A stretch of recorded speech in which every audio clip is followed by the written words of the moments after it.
And hello everybody, welcome back to the channel. Before we do get into today's video, as always, make sure you do drop a like on this video and subscribe to the channel for more Celtic content. So I hope you guys are all well. There's a fair few bits to discuss in today's video. As you can tell by the title, Fabrizio Romano has provided a big transfer update for us Celtic fans. But before I do get into the main story, I want to go over what Brendan Rodgers has recently said about the striker situation at the club. Now, we know there's a few positions in the squad that need to be improved upon, and one is striker for sure.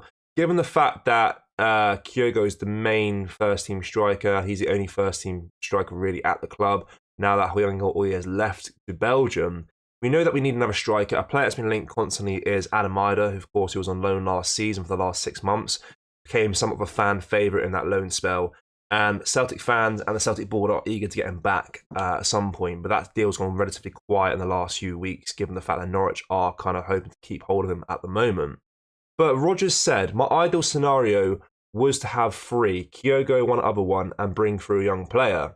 Rocker was that, but he's moved on, so we may have to look elsewhere. 3 is a really good number, 2 I would. So he's basically saying, before the whole transfer window started, that he wanted to bring in another striker and use Rocker in between kind of games here and there, maybe cut competitions, give him some minutes in the first team. But now we know Rocker's left, he's gone to Watford to try and get first team football there. That plan has gone down the drain a little bit. So I'm assuming that he still wants to get Adam Ida on a transfer. It seems like that will be the case. He's a first-team player as well. He'll get in the team alongside Kyogo. They'll kind of rotate a little bit. Of course, Kyogo wasn't at his best last season. I think everyone can kind of agree with that. His best football was played in Ange's last season at the club. Last year, he kind of had a slow start. He kind of got back into it towards the end of the season, but definitely wasn't his best campaign by far. And we could do another first-team striker that plays a little bit differently to Kyogo, a different style of play. And I think Adam Ida is the perfect solution for that. It's a shame that Rocker has left. I'm not going to go over it again. We know it's a shame. He's a good young player. He left on a cheap. We know it's disappointing. But the fact that was Rodgers' plan kind of showed that he maybe told Rocker that and he still decided to leave the club anyway. So good riddance to him a little bit with regards to that. Hopefully, well, we'll see how he gets on at Watford, but I don't think he'll get much opportunities at Watford. Probably similar to what he was getting at Celtic. I don't think much difference for him. But that's kind of give us an insight on Rodgers' plans for the transfer window when it comes to strikers. So I think he'll probably just focus on getting one striker in now, hopefully Adam Ida or someone else, maybe Mivioski from Aberdeen. And then he could maybe promote someone from the youth setup throughout the season if they are playing quite good in the under-21 level, under-23 level, see how they get on and maybe promote them for some cup games here and there. But that is kind of his plan for the transfer window with regards to strikers. Now, we have got some other transfer news to go over in today's video. This one is, again, with the man in form, the man everyone seems to want, Matt O'Reilly, and this is provided by Fabrizio Romano, and it's actually an approach that's been made for him, again, by Atalanta. So Atalanta has sent a new bid for Matt O'Reilly worth £17 to £18 million package. Celtic want more, as club sources can confirm, but negotiations are underway to make it happen. Now, £18 million for Matt O'Reilly is absolutely ludicrous. What are they smoking? I don't know. This guy, in my opinion, is worth upwards of £30 million. He's superb. And just because we play in the Scottish League, that people think they can get our players on the cheap constantly, it's really frustrating. £18 million is nowhere near enough for a player of Matt O'Reilly's quality whatsoever. This guy's doing it in Europe as well, bear in mind. It's not just a Scottish League he's playing well in, it's in Europe as well.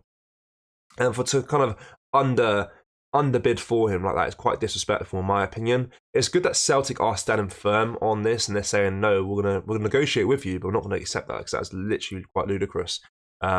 This is provided by Fabrizio Romano, so this discussions are ongoing. Now it's worth mentioning as well there are a lot of teams interested in him. I actually seen a report yesterday saying that Southampton are ready to go all out to sign Matt O'Reilly also. So that's another team that are very much on the verge of making a bid for him. So that's 2 teams that we battling out for Matt O'Reilly's signature. Now, of course, we want to keep him at the club. That's the number one ideal scenario. We keep Matt O'Reilly at Celtic.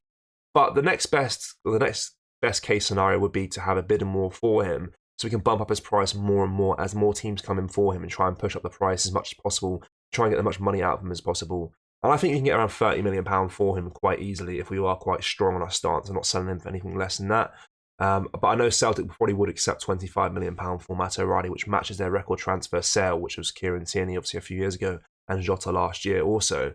But yeah, it still feels quite cheap. And I mean, looking at our history when we try and replace big star players like Matt O'Reilly, like Jota, it never goes really to plan. And we get some players in that are project players, and they don't really do a good enough job as their predecessors did.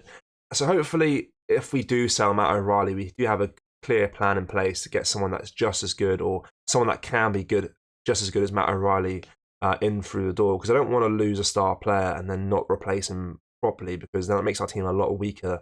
Of course, Paolo Bernardo is still on his way, but I'd rather Paolo Bernardo come to the club and Matt O'Reilly's still there. I don't think he's a replacement for Matt O'Reilly whatsoever. I think you'd rather have both at the club. So if Matt O'Reilly does go, we need to sign another midfielder ASAP and make someone that's pretty good as well, and not some project player that's not going to perform to the levels that Matt O'Reilly has for the last few seasons. But yeah, this transfer saga is ongoing. I'm sure it won't be put to bed just yet. I'm sure there'll be more teams coming in for him the closer Atalanta get to the asking price Celtic want for him as well. I mean, Southampton, as I said, are on the verge of bidding for him now. Leicester have shown interest in him. Juventus have shown interest in him. AC Milan have shown interest in him. Atletico Madrid. There's a whole host of teams that are interested in Matt O'Reilly. But right now, Atalanta do lead the race, but they need to get the transfer fee up a lot more than £18 million to secure his services. So I will keep updated on this story as it progresses in the next few days, the next few hours actually, because I'm sure there'll be an update soon with Fabrizio Romano about this situation. But yeah, definitely not enough money for him. He's worth so much more than that. But I want to know your thoughts on this situation. Obviously, I'd like to keep hold of Matt O'Reilly myself. We've seen how good he was even in the pre-season friendly yesterday against DC United, scoring another 2 goals and just playing outstanding throughout the game. And it will be a massive shame to lose him. You know, we're trying to compete in Europe here. We want to keep hold of our best players. We don't want to have to be a selling club all the time and sell all our best assets. It really is frustrating. It gets a bit annoying after a while. But hopefully, if he does go and we get the right money for him, we can replace him effectively and not with some crap player that won't do the job. But yeah, let me know your thoughts on what we discussed in today's video. Do you think we will sign Adam Arda this transfer window, yes or no? I'm a bit confused with this one because I think Norwich want to keep hold of him, but we can probably sign him if we get the transfer fee right. I think it'll be around £7 million to get him in through the door, which is quite a lot of money, but you know, we need to invest properly in these positions and get strength in these positions. I mentioned slightly the other day there, Rangers are struggling in the transfer window now, so if we can get our transfer business done correctly, it should be another title for us this season, because Rangers look pretty poor in their pre-season. They're not signing the players they want to sign, and we are doing much better than them in the transfer market, that's for sure.